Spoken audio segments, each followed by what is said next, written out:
Welcome to the Tsujimoto Perspectives in Global Development seminar series. My name is Erika Steiger. I'm a professor of practice in tropical agronomy in the Department of Global Development. Maybe you haven't seen me yet because I'm traveling a lot, but I'm co-hosting this seminar with my dear colleagues, Luis, Ed, and Terry. So from time to time, I'll be here when I'm not traveling, but feel free to get in touch. Today, I have the great privilege to introduce our speaker, Agustín Cano Menoni, who is a professor at the School of Humanities and Education at the Universidad de República, the main public university in Uruguay, in Montevideo, so in the capital. Dr. Cano Menoni has a bachelor's in psychology from UDELAR, Uruguay, a master's in social projects from LUMSA University in Rome, Italy, and a PhD in pedagogy from the Universidad Nacional Autónoma de Mexico. His academic work is located in the field of education, with emphasis on higher education and with a focus on community engagement and university extension in Latin America. On this topic, he has researched and published extensively, and he has taught in several universities in Uruguay, Argentina, Chile, Brazil, Panama, Mexico, as well as in the USA. He's a level 1 researcher in the National System of Researchers of the Uruguayan Agencia Nacional de Investigación e Innovación. So very exciting, Professor Cano Menoni is a visiting professor here at Cornell, and he will be here the entire semester. So please feel free to get in touch. He's collaborating with Professor Scott Peters and also with Scott's PhD student, Matthias Flores. I think, yes, you're here, Scott Peters. Yeah, just stepped out. Yeah, you're here. Yeah, Scott Peters here. So they have been collaborating since 2022, and they work together on organizing a South-North dialogue on the history of community engagement in the university extension in Latin America universities. But as I understand, you also started expanding it and looking at the global level. They organizing conference in New Jersey later this semester, and I was just informed that next semester, that's a very interesting opportunity for you to look into. There will be a course offered by Professor Scott Peters, who is here. Get in touch with him or get in touch with us if you want to have more information on this topic, with also a 1-week study trip to Uruguay. So a very interesting opportunity. So today we are getting an introduction into this very exciting topic. I look forward to learning more. And so welcome, Dr. Cano Menoni. The floor is yours. Oh, yes. Good morning. Thank you very much, Erika, for your words, for your introduction. And I look forward to hear your reflections and comments after the talk. It's a great pleasure to be here with you today and to be part of this seminar series on global development issues. I hope you understand Spanglish, but just in case, I put a lot of text into the slides so you can read what I'm trying to say. I would like to start by thanking Cornell University, the Paulson Institute of Global Development, the College of Agricultural and Life Sciences for the invitation of the possibility of share this semester with you. And in particular, Professor Scott Peters and PhD student Matthias Flores, and the whole team in their behalf, the whole team of the department and the institute, because they are welcome me and my family very nice, very kindly, and they have feel us in home here in Ithaca. So thank you very much. I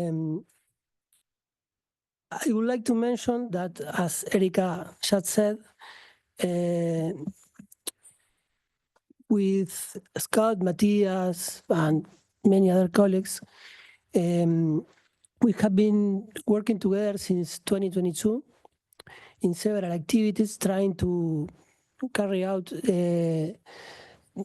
what we call a global dialogue on community engagement and university extension, comparative studies, different projects. With the history of the different tradition of community engagement and university extension as an essential component of the kind of dialogue we want to build. One for listen, understand, make questions, give rise to a global South perspective into this global dialogue and this global approach, and put the actors and their experiences into the center. What I'm going to share with you today is part of this work in progress we are doing with Scott, Matthias, and other colleagues, and in which context we are waiting for you also in our country next year. In recent years, university extension and civic and community engagement have aroused a growing interest in higher education research from different theoretical perspectives and methodological approaches. In Latin America, this has gone hand in hand with a new cycle of university extension and community engagement policies and programs, which recreate and also strengthen the historical legacy of social commitment and community engagement of universities in this region in Latin America.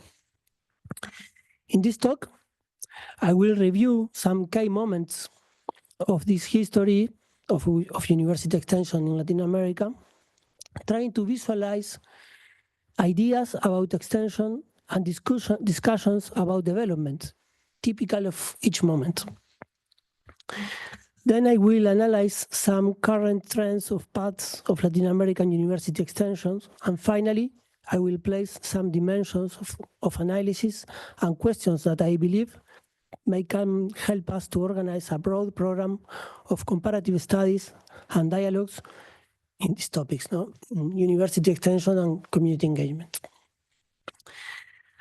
In Latin America, I don't know if may I have a glass of water. Thank you very much. Thank you. In Latin America, the term used generically, okay, to describe the community and civic engagement actions of universities is university extension. I know that this is quite similar here, where we have different systems and kind of activities, the cooperative extension system, the land grant system, the civic or community engagement environment, and so on. But all these fields and its multiplicity of this field, in Latin America, we used to, the term that express this generically, this third mission of university is university extension. So now I'm going to use this term.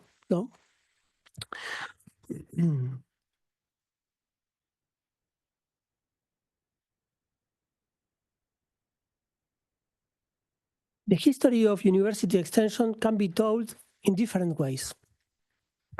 I will borrow a resource that I have seen Scott Peters use in his work on the history of land grant missions, and also Enzo Traverso in his recent intellectual history of revolution, to turn to images and pieces of discourses that condense meanings and sense and thus allow us to analyze them in their context and vitality. In Traverso's case, he worked with the Walter Benjamin concept of dialectical images, which help us, I am quoting Traverso, which help us to interpret the past, images, texts, paintings, or movies that encapsulate or crystallize a past experience, a historical event, as well as ideas and the culture that belonged to these experiences and events. End of the quote. In my case, in particular, I'm interested in the, thank you very much. I'm particularly interested in the connections, in the relations between university extensions, practices and ideas, and discussions about development.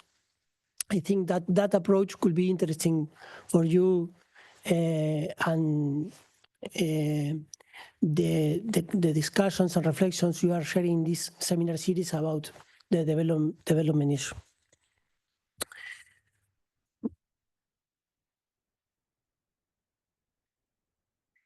The first one of these pieces of images or discourses is a quote of Rafael Altamira.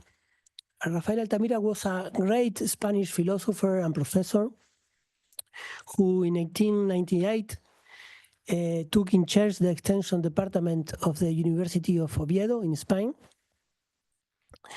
where he deployed an important university extension activity aimed at the workers of the Asturian mines. I choose this quote because Altamira was a great diffuser of university extension in Latin American universities.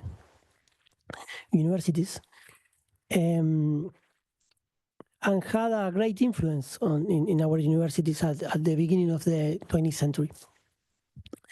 In 1901, at the beginning of the century, he wrote, "The main mission of the university extension in reference to workers is to raise the spirit, open new horizons, dignify them, put them in a position to like and taste the great joys of intelligence that give life greater charms and compensate for the monotonous and ultimately brutalizing repetition of an almost invariable mechanical work."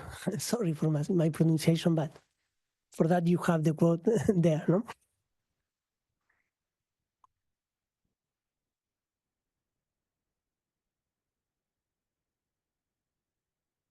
Let's keep this quote in mind to move forward to the next piece or to the next dialectical image.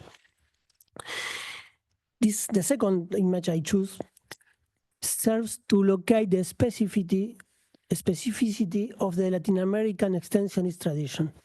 Regional processes such as the Mexican Revolution, the transformation in post-colonial societies, and cultural and political events such as the University Reform of Córdoba gave Latin American universities their own profile and a strong ethos of social commitment.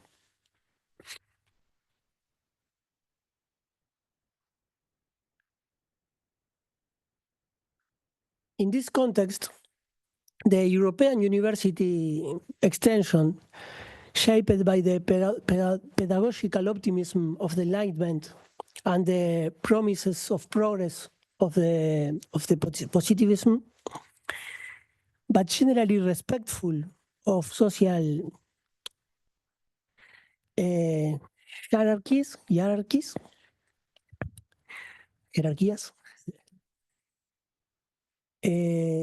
as we saw in the Altamira's quote, was resignified in Latin America in an emancipatory sense as part of a program of university and social democratization. This fresco, painted by Rivera, in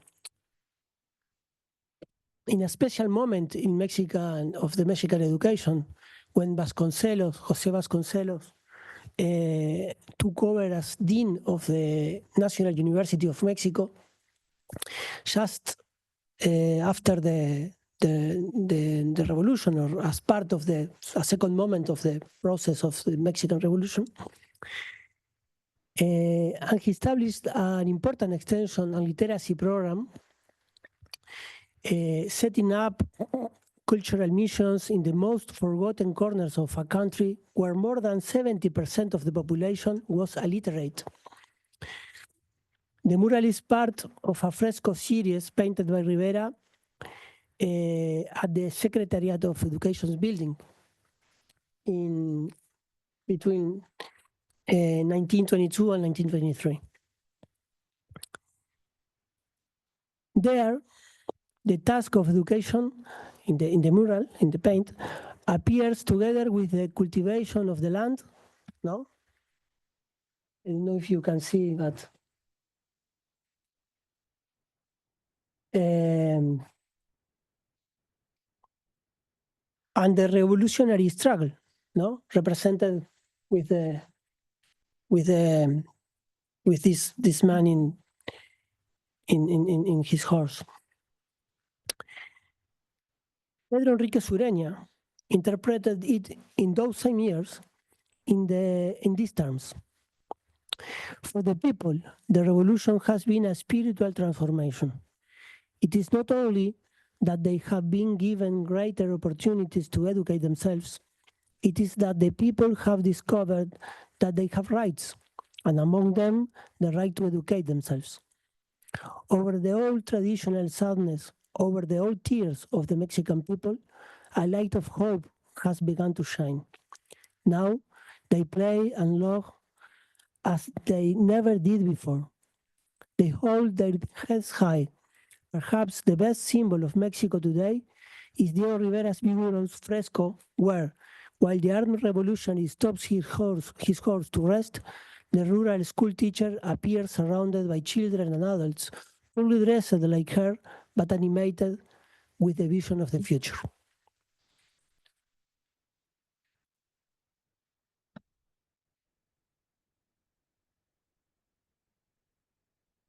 The next image is this poster of a socio-pedagogical mission of Uruguay, my country, in 1943. These missions were developed from 1943-44 until 1971. The antecedents are the cultural missions of the Mexican Revolution, we have said, and the pedagogical missions of the Second Republic in Spain, developed between 1933 and 1939. In this poster, we can see the word dignify, together with an extended hand offering the alphabet, while in the background we can see the drawing of a rancho. It's not the ranch as you understand here. No, it's the name of a very poor rural dwelling. No, crossed out. No, the Enlightenment idea of emancipation through culture appears very clearly expressed in this poster, where dignity is given by education.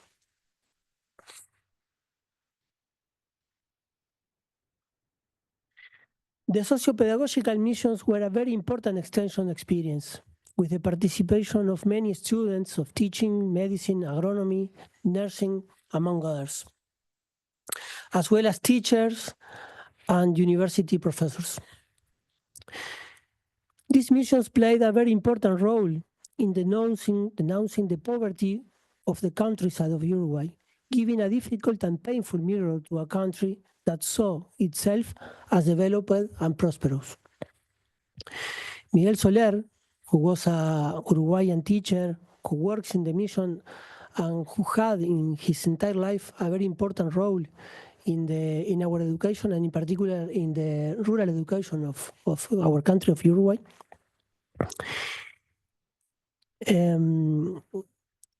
reflected many years later.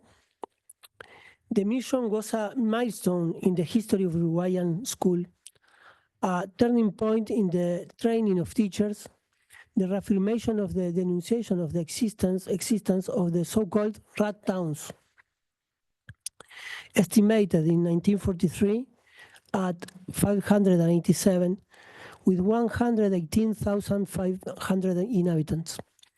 A group of teacher training students and a medical students went to Carawata in Tacuarembó, where they experienced the most severe national misery. They left children and adults in the memory of a different week with abundant food, clothes that covered the rugs, hours of recreation thanks to the songs, dances, and theater.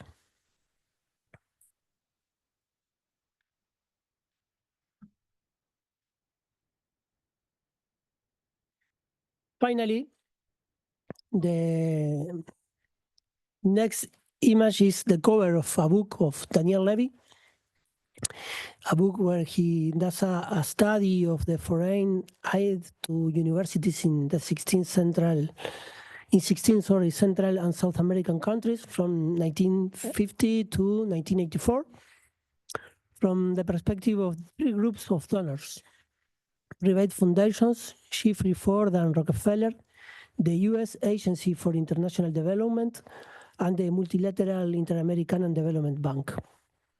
On the cover, as much as in the content of the book, we can see a colonialist approach to progress as something that the United States exports in a philanthropic way to underdeveloped countries. So, although the book is from 2005,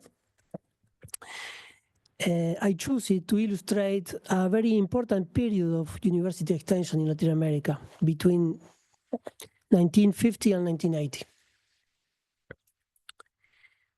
In this period, the theory of the diffusion of innovations, whose main exponent was the sociologist Everett Rogers, became dominant in the field of rural extension.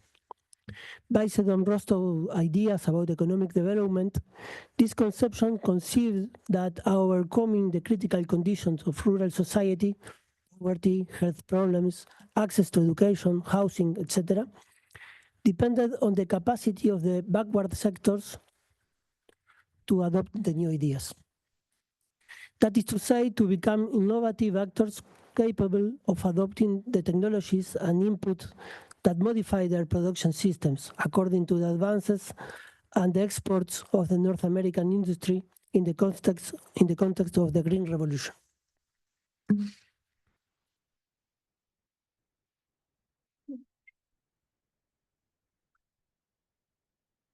This model was strongly promoted in Latin America by the US cooperation in a Cold War context in which such cooperation fulfilled, in addition to its economic role, also a role of social control.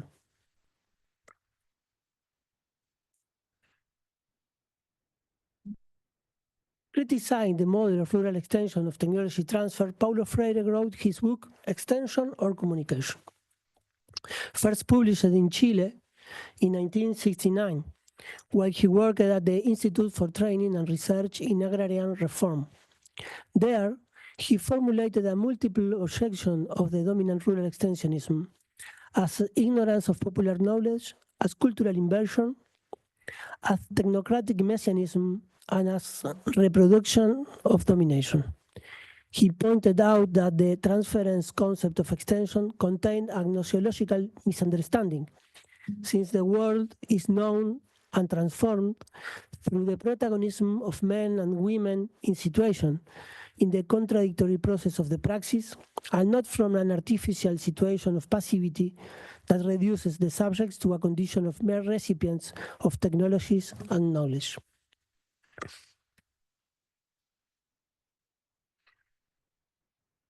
These three dialectical images allow us to appreciate the political nature of university extension, its relationship with the historical process, and the protagonism of concrete subjects that carry out the different social process. Far from being unique and homogeneous, what we call university extension is rather a multiple field, made up of different currents, traditions, theories, interests, purposes, and approaches.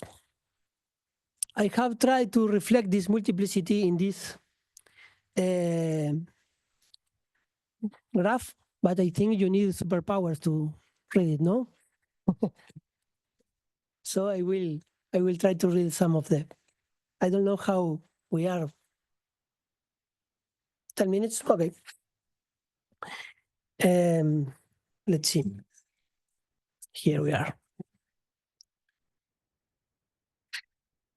In the green circles, we have different denomination and kind of activities, such as critical extension, popular education, participatory action research, service learning practices, volunteering engagement, rural extension, assistance or many services, literacy and adult education, cultural and artistic dissemination, scientific diffusion or dissemination, technology transfer, linkage. The different kind of activity has also different kind of audiences or involves different types of audiences, such as general audience without difference, the state, the companies or industrial sector, the suburbs and peripheral communities or areas, the social movements or unions or social organizations. These different kind of activity they develop also different kinds of links with these audiences, no? One way or two ways direction, cooperative or assistentialist, and so on. No? The strategies that these different kinds of activity develop are very also heterogeneous, such as territorial programs, cooperation projects, popular education, social service, pre-professional internships, summer courses, services, extracurricular activities, and entrepreneurship, cooperative sector incubator, social economy programs, students projects, legal services bureau, and so on. And the different kind of activities also has different pedagogical conceptions or traditions or frameworks, no? Such as popular education, diffusion of innovation theory, engaged learning, participatory research, cooperative education, vinculation with the environment, vinculación con el medio. I put it in Spanish because it's the Chilean tradition. Maybe Matias could give us a better translation. Social responsibility, educational social practices, integral education, active learning, and so on.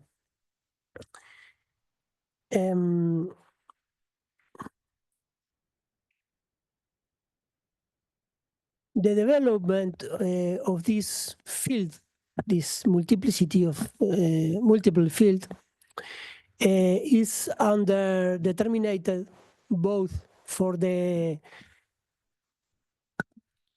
I forgot I have the university process, no? Context and academic and epistemological and scientific process, but also the social process, no? Economic, political, and cultural process. And in this scheme, the historical traditions, such as those we have just reviewed some minutes ago, are not, quoting Raymond Williams, inert traditions, but are active traditions, which shape our ways of thinking and at different times can activate memories that recover ideas and experiences in order to affirm new searches and paths. This is the kind of relationship between legacy and invasion I would like to place today.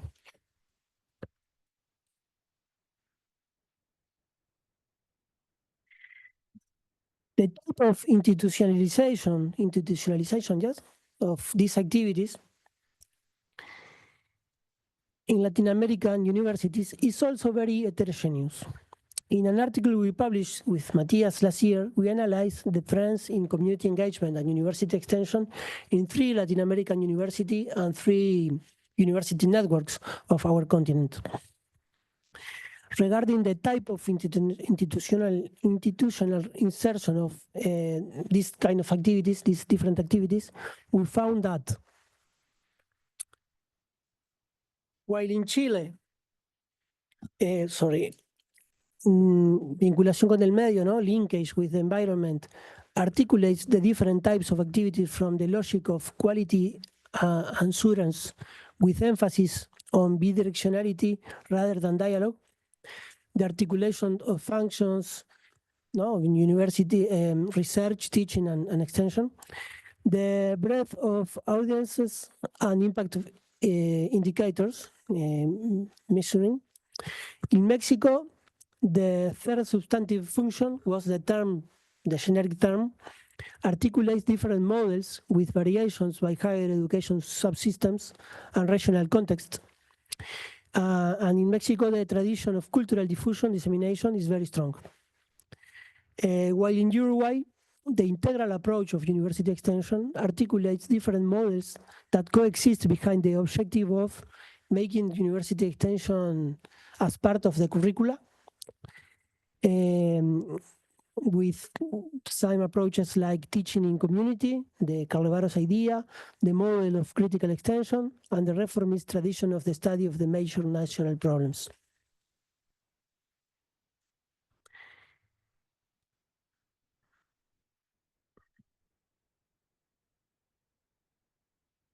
Of course, as is always the case, the actors and their agency deploy their own strategies to develop directions beyond this institutional context. No? In order to study this multiplicity, it may help us to consider community engagement and university extension as a problem of pedagogical study, which requires attention to the educational pedagogical traditions that sustain it, the pedagogical subjects it builds, and the epistemological dimension of the relations it establishes with the production of knowledge. Also as a borderline concept between university and society, which requires understanding its overdetermined relations with other fields such as cultural, economic, historical, etc. Finally, it is also necessary to pay attention to the political dimension of extension, of university extension and community engagement, necessary to interpret this conceptual polysemy not as a negative feature, but as an expression of disputes, antagonisms, and articulations between different political pedagogical perspectives. For this perspective, sorry.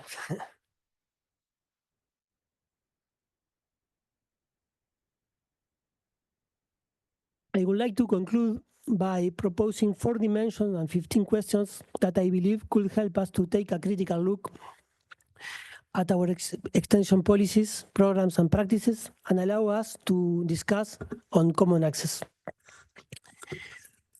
The first dimension, conceptions of university extension and community engagement, both pedagogical conceptions and epistemological. What conception, definitions, and profile of activities are promoted? What pedagogical theories guide the actions? How are actions evaluated and by whom? What place for social actors? The second dimension, purposes and horizons. What ideas of society are promoted or confronted? What is the place of the dimension of power and conflict? Third, modalities of institutionalization. I choose some very difficult words. Are difficult also in Spanish. Is it a curricular or extracurricular activity? Is it a teaching function or an institutional function? Academic or technical administrative task? How is it funded? What regulations exist? What place in the institutional organization? What discussions, congresses, conferences, or publications on university extension and community engagement exist? And the last one, fields of demand This is a concept I took from Fernandez, she's a colleague from Argentina.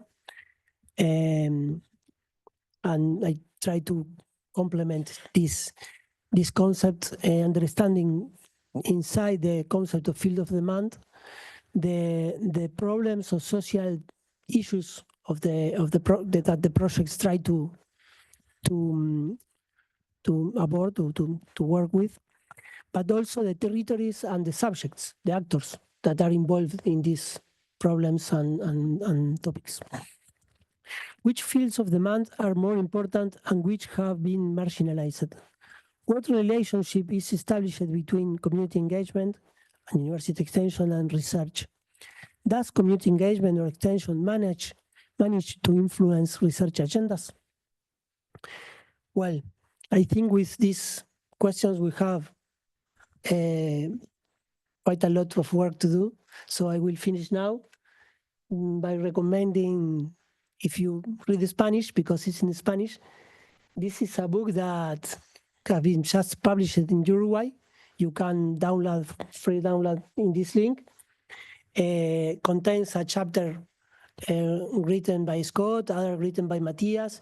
It's the memory of a meeting we did in Uruguay in 2022 around these themes. So I hope you can take a look of him, and thank you very much. I'm sorry for my Spanglish.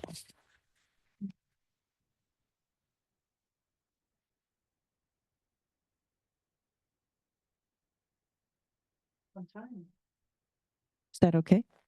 Well, guess we can open for questions, comments from the audience.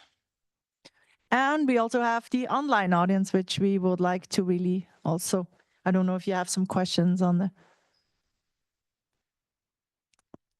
Anybody? Yes? Thank you so much for your presentation. I wanted to ask, what was the response to the criticism that was in the 2005 text that you showed us?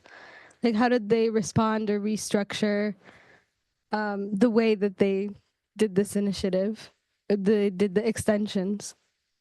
What's the kind of response to what?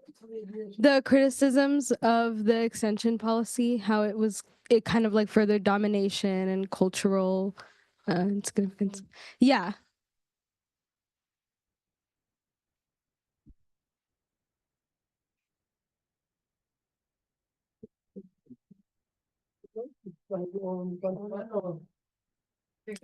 One. Yeah. 1 to 1. Okay. Okay. Let me see if I have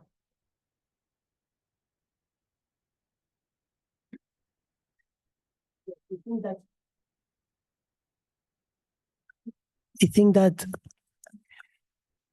this slide can help me to respond your very interesting question.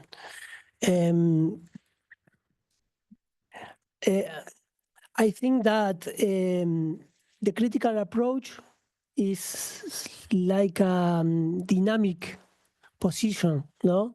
That we need to interpret it in the context of different moments, no? The first moment was at the beginning of the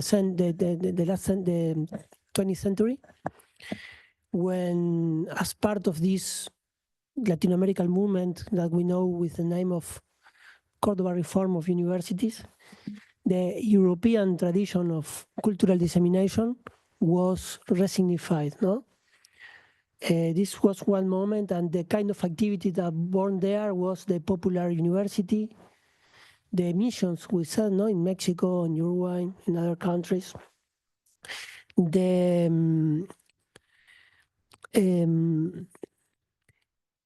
like cooperative programs of cooperative education, of a focus on the workers' organizations or the rural workers' organizations, no?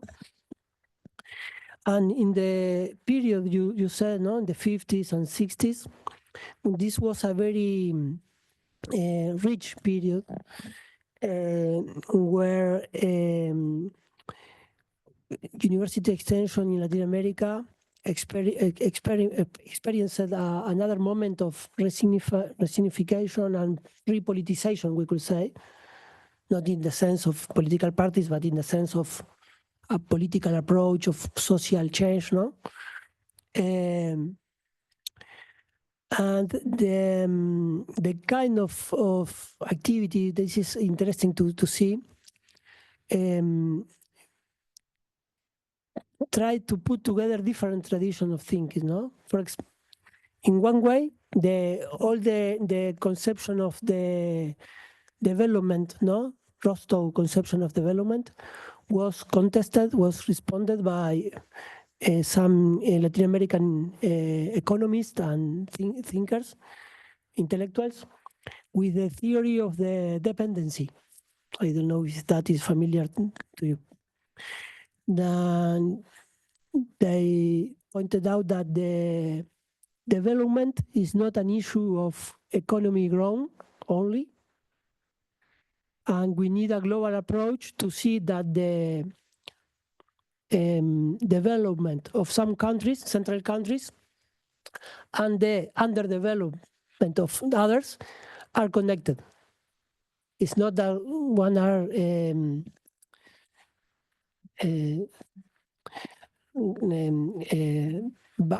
background, if not that there is a system that explains that both things need them together. No? So this theory of the dependency and the pedagogical theory of Paulo Freire and these popular teachers, educators from Brazil, Argentina, Uruguay, were the two frameworks from where the different groups and different universities contested this theory of Rostow, Rogers, and the theory of the dissemination of innovation. No? The issue was, the goal was to work with the people, with the communities, trying to learn from them, to collaborate with them to their self-organization, rather than modernizing them. No, I don't know if I can respond. This was the kind of answer you were expecting, but here in the slide, I have like a synthesis of these different paths of the critical conception and extension. But I don't want to speak another half an hour, so I don't know if you want me to. Maybe we can answer other questions and then. Okay. Okay, thank you. I think maybe we have a question online. I'm announcing this for Mary Jo Dudley. She asked, could you give some examples of how you differentiate bidirectionality versus dialogue? The bidirectionality. Mm-hmm. Oh, Mary Jo. Hello. And Mary Jo is also a colleague that who we are working with. And she did a very difficult question to answer, because bidirectionality, no, or dialogue, knowledge dialogue, are these kind of sentences that are easy to say, but very difficult to carry on, no, to develop. So one tradition that I know is that here in United States also you have a very large experience in that, but there is a Latin American tradition also created by Orlando Falsborda, the Colombian sociologist, of action research, participatory action research. No? This was a device that in some moment helped university extension teams, groups, to try to organize in a methodological process, a rigorous process, this goal of the bidirectionality and knowledge of dialogues, no? So there you need to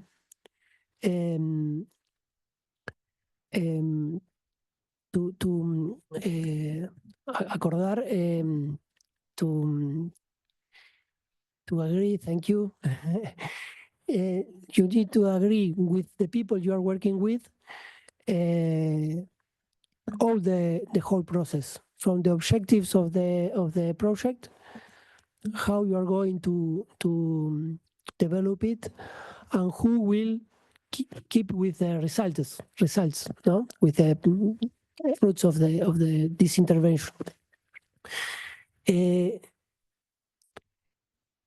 Trying to do that without mimetizar, without confuse the technical or professional or academical role with the people, because if you do that, no, it's what Freire called a basic position or dysfunction of the role of the educator. There are other devices and attempts of carry on this dialogue of knowledge and bidirectionality, but I think with this example, at least we can answer one to Mary Jo. Thank you. All right, thank you. Anyone else? Burning questions? Yes. Hello, thank you so much for your talk. I was wondering if you could speak more about the differences between a foreign outreach system, as you were speaking before about the colonial notion of the United States exporting a notion of progress, versus a domestic intervention in rural communities, and the merits of both of those and how they are different and which one is preferred in which circumstance. Thank you. Wow. Yes. I don't know if I get it. I got it, but I would like to start by saying that the relationships between United States universities and Latin American universities are very old, no, and are not all of them necessarily or always developed from a colonialist approach, no. I don't want to make a reductionism discourse. For example, the veterinary school of my university in Uruguay was created by a professor that left Cornell, left Ithaca, and went to Uruguay to collaborate with the government of the moment in the early 20th century to create a veterinary school in a country which economy is rural based, no? And this was an important example of collaboration, and there are many other examples, no? But in particular, in the context of, in other contexts also, but in the context of the post-Second War and the beginning of the Cold War and the beginning of a new agricultural revolution, no, known as the Green Revolution, and in the context of the dependency well, no, the independence well, and countries as Argelia, no, or many countries, and Cuban Revolution, no, all these social and historical events changed the relationship between universities from United States and Latin America in a very marked colonialist way, no, or social control way, no. There were agencies that that there are many studies and research about this, no? There were decisions by the CIA or trying to recruit